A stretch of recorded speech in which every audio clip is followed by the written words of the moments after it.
looks like you're building a squad there. It'd be a shame if someone came along and sold like half of them for you. You want that, right? Don't wait for me, 'cause I keep breathing fire. I won't wait for you, 'cause you keep telling lies. I keep going high, she keeps going low.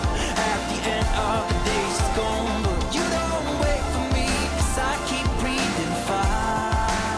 And you keep telling lies. Hi guys, and welcome back to another episode of Outcasts to Icons with me, a man who is this close to setting fire to the boardroom. If you have enjoyed the series, of course, up to this point, drop a like on the video. That'd be superb. Thank you to all the algorithm ultras. Right, so I expect you're wondering what the hell I'm on about, and I need to explain that statement.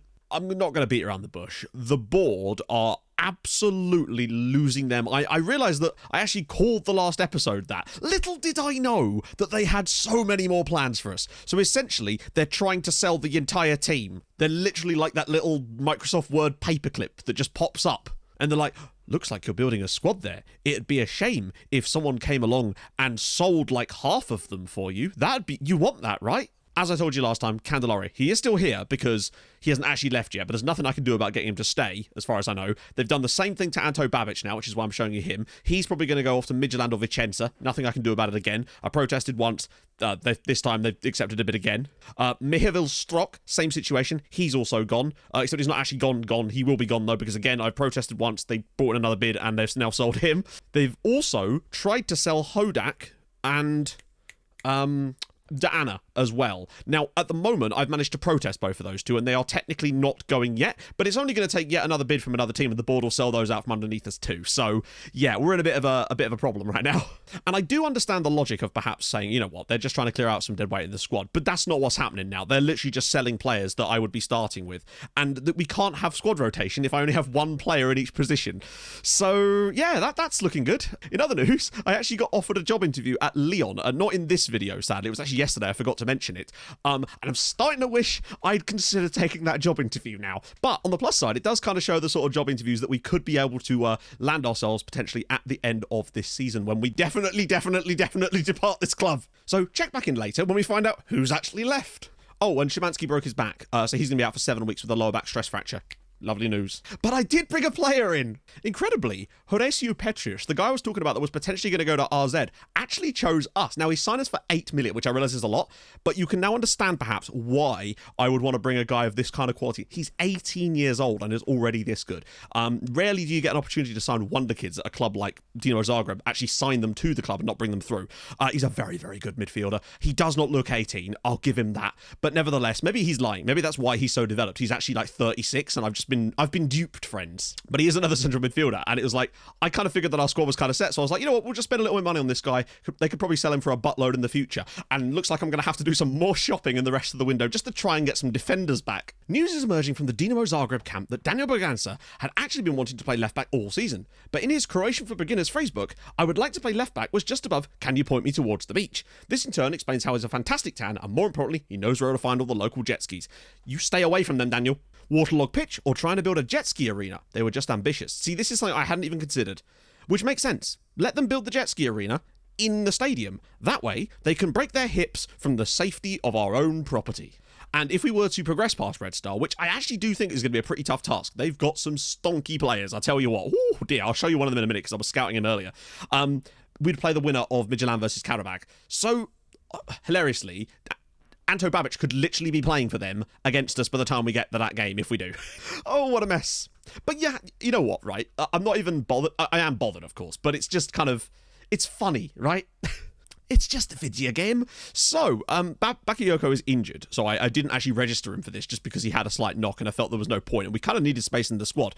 Not to worry, the board are going to help us with that in a minute. So, I have actually switched back to this other version of the tactic, the original one, because I just didn't think, and this was one of the things I was kind of probably thinking was going to be a problem when we switched over, was that I think it put too many other people out of shape and didn't give us enough of a benefit to Strikic's scoring for me to really think that it was a reasonable strategy going forward. So, Pavlish is in, PP, Šimić, Braganza at left. Oh, do I want... Actually, we are at home, so maybe we could try to impose ourselves a little bit. Candelaria there, surely not. Have we got suspensions? I think Basila is suspended. I'd rather have Diana in here than Candelaria, to be honest. He is at least a centre-back. So were we to lose a couple of these guys, we obviously do have backups, but Jesus Christ, man. The worst thing about it as well is the club isn't even in particularly... We still have secure finances, according to the thingy. We've got about the same amount of money as we had when we came in. So, yeah, board's gonna board, I guess. It is a risk starting Braganza here in a game like this, but I do wonder if he could just be that little bit of a difference. Oh, that is a very, very defensive team. Interestingly, Red Star aren't even playing the guy that I was scouting. It's a guy called Vukovic. I'm also retraining Zivanovic to play on the left side as well, cutting inside as an inside forward, because you're right, he really does have some good attributes for that. And with him training there and Palanek training on the other spot, that could give us some nice depth. That is providing we have any defenders left after the transfer window. Because there's not a lot out there.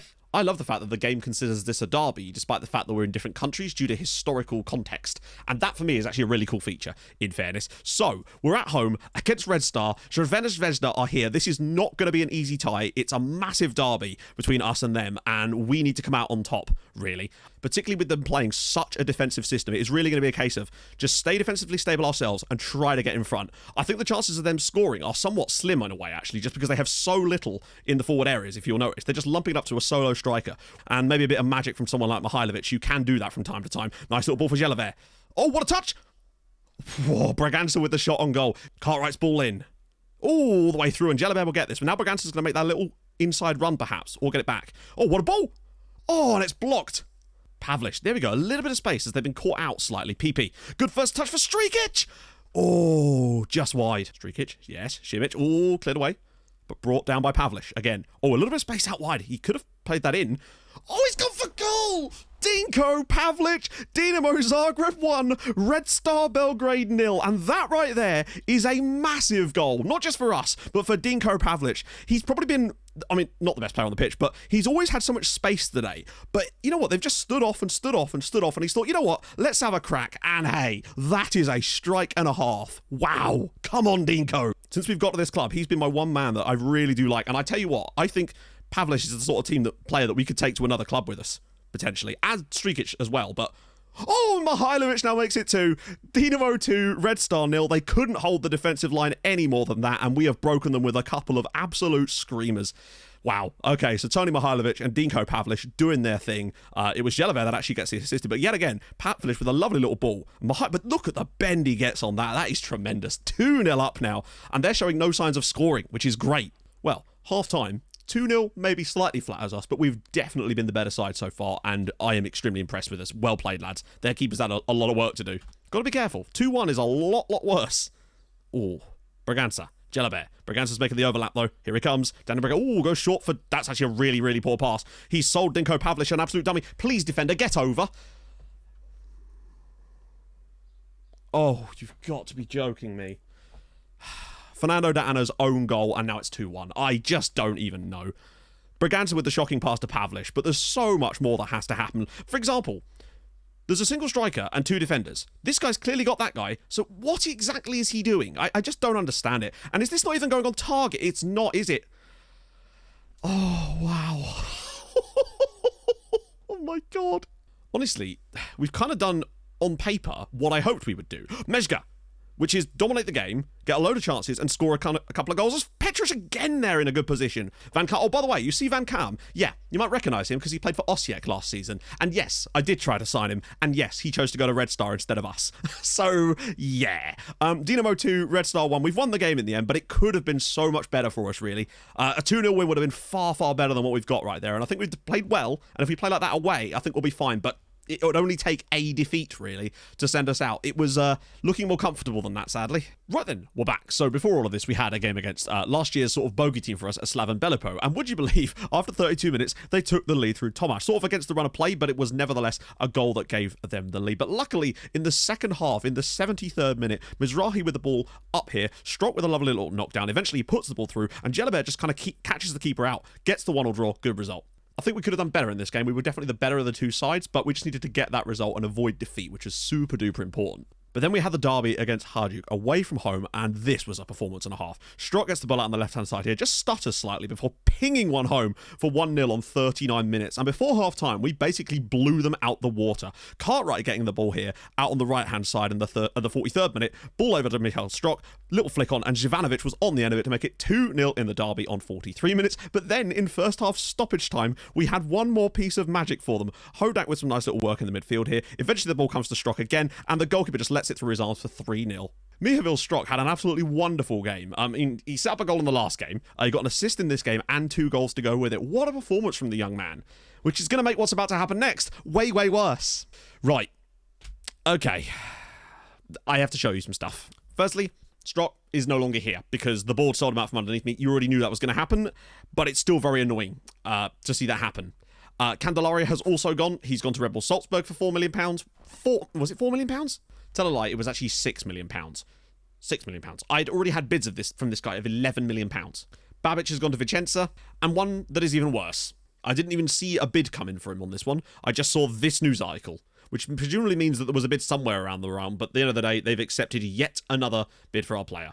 So that is now 5 players that they have sold out from underneath me in the same transfer window, and they're selling our players faster than I can bring anybody in at the moment, and it's just kind of a bit disheartening. This is easily now the worst board I've ever worked under on any FM save. I don't think I've ever seen a board go so trigger happy with selling players from out underneath you, and they could still not be done. I have found a right back / left back guy that can actually play on both sides, which is kind of cool. He's not spectacular by any means, but he would be able to cover both positions. He's coming in hopefully from Austria Vienna. But that is really the situation we found ourselves in right now. So we've had Kem Campbell, Candelaria, Mihailovic, Strock, Babic. We've still got the potential that they could do the same thing to Hodak or to Anna as well, because they already have tried to. And there's no reason to suggest that if they do it again, they will just do it, because you only get one chance to protest on each player's transfer. So if it happens again, they'll just go as well. There comes a point where you go like, what? I mean, look at this! This is insane. They're having a fire sale on my players. Pavlish is suspended for this game too. So we've got Konsa in today. I just don't even know anymore. Right, okay. We'll do the best we can. So Daniel Mezga's going to get a lot more football now because he's the only one we can really play there at the moment. Strikic, Jelabert, who's actually looking all right. Petrush, no. Definitely Konsa. I don't want to do... Hang on, what's his defensive midfield? What's he like what's his tackling like? Actually, positioning's good. Marking's okay. You know what? No. In a game, if this was a home game, I might have been tempted, but because we need to be a bit more defensively stable today, having someone like Konsa in that'll really get those tackles in probably makes more sense. The same kind of thing applies at left back with Braganza, really. Although, Jorge isn't exactly ready to go here. Jorge's definitely going to be on the bench, because I absolutely do want to move some stuff around with that for now. It's not going to be easy. And the other thing as well about losing all these players is it means that now we don't have rotation options for most parts of our squad anymore. So that's good. We try to build depth and the board is just like, no. You can't do that round here. That's illegal. Right, okay, that's enough complaining about the board. Let's go out there and try to grab a result. I think if we score a goal, things would start to get a little bit easier for us, but it's still not sure. It would have been so much better if we'd just won 2-0. This is better. Mezga. Jelabert. He loves a shot though, does Jelabert. PP with a strike, and it's just wide. Because if there's one player in this team that loves taking pot shots for no reason most of the time, it is him. Yes, I know he does score the occasional one, but he wastes so many good opportunities with them that could really be better off passed to someone else, particularly when he cuts inside and shoots in random positions like there almost. Braganza Konsa! Okay, a few little shots there. Nice. Good work, lads. Gotta be strong from set pieces too. Vukovic. Oh, that's the guy. That's the guy I was telling you about. That's him. Hang on. This is Stevan Vukovic. Yeah. I mean, yeah. Look at him. I say, have a little drive. There we go. Gets into some space. Strikic takes the man away. He's got an overlap as well from Simic. Cartwright's now coming down the right-hand side as well. Oh, nice short one. PP. Oh, what a pick out. What a pick out for Pete Cartwright. Can we score off the end of this? No, that was really nice football. Good stuff, lads. More of that. Go on, win it. Yes. Yes, Hodak. Right, Vlad's got it here. This is where he can excel, when he can run at people a bit more. Pop it around the side for Jelabert. There's look at the back post overload. He has to find the pass. Please, Cesar. I mean, to be fair, that was a slightly more scoreable opportunity, but still, I would have liked him to have passed that, specifically when I've told him to as well. Oh, dearie me. Tries to pop it inside, but Cartwright's there again. Old PTC. Oh, Simic. And Jellybear! Yes! Cesar Jellybear! That's one of those moments where I do want you taking the shot, and it is now 3-1 on the stroke of half-time, and Cesar Jellybear, I mean, he might end up getting quite a lot of game time this season on that left-hand side, particularly until Jovanovic can actually play there properly. But, in fairness to him, he has done okay. A few assists, couple of goals, good stuff from him. Nice little pick out, sensible finish, low and hard, and that's now 3-1 on aggregate. Red Star need 2 goals now just to take this to extra time. Come on! Can he use a bit of it here? PP, round the side for Vlade Strikic! Good save from Semper. He was on his right foot, but it was still a good effort. Okay, so half-time, it's been very, very even. We've maybe just slightly edged it, but it has been tight. But the key thing is we lead. Well played again, though. Ivica Hodak coming right out of the defence there. And again, he wins it. Well done, mate. He is a European away specialist. Even though his performance tonight has apparently not been very good, allegedly. All the way through. PP's shot is just wide. Long ball downfield, and Strikic is actually, they've allowed that to bounce, and Vlade's got it here. PP, can he find such a congested zone at the moment? He's got to wait for the overlap of Cartwright. No, actually goes for contact. Now great pass, Hezri. Brilliant pass. PP rolls it across. Oh, it's gone for goal. Van Kaam well intercepted by Daniel Mezger this time. He's got to slide Jellybear in, and he does, but he's got 3 players around him. If he keeps the ball, what a pick out. What a pick out for Rocco Simic. He's going to shoot here, surely. Rocco! Good ball. Strikic is, the defender's done well to hold him up there. Round the side for Petrush. Something I immediately like about Horacio Petrush is that he really does seem to get into good positions going forward on the regular, more so than most other players I've played in that Mez role. He seems to actually get in there and get involved and make those forward runs. Kind of Regan Booty-esque, actually, from the old days. We haven't really had anyone do that since, but I wonder if he'll make those ghosty back post runs too. Looks like we're going to do it. 15 seconds to go. Red Star 0, Dinamo Zagreb 1, which is nice for coefficient as well to win both games. That's really helpful in the grand scheme of things. Jovanovic bringing this clear. He just needs to keep on running. Just keep on running, Ziv. Well played. Mezger, and they're going to get the final whistle in a second, I expect. Unless Daniel Mezger goes for goal, and there it is. It's 3-1. We've won both legs. Really, really impressed with the guys in this game. It looked pretty good even early on, but we just sort of took control as the second half went on. Pete Cartwright, man of the match. Nice to see. 97% pass completion. Midtjylland have a player called Arnie Harder. Is he real? I'm sorry, I'm a child. It feels easier-ish than Red Bull Salzburg. During last season's Champions League, they were beaten 4-1 on aggregate. No, wait. No, they weren't. They got to the Champions League group last season, in fact. Ooh, okay, they might be quite good. The fact that they beat Sparta Prague 4-1 on aggregate suggests that there's probably a tough task in it. But either way, at the very least, we'll be in exactly the same position we were last season as far as where we go. And if we were to go into the Europa League, hopefully our group wouldn't be quite as bad. I'm just gutted that we've lost so many players, and we could stand to lose even more in the next video. So, if you've enjoyed this one, and I hope you have in spite of that, drop a like on the video. That would be superb. If you're new to the channel, subscribe. That'd be gorgeous too. I stream on Twitch Tuesdays, Thursdays, Saturday. Go follow there as well, and I'll see you guys tomorrow, where, hopefully we have some players left. I guess we're going to find out. Thank you so much for watching. Hold your gun. Capybara. Bye-bye.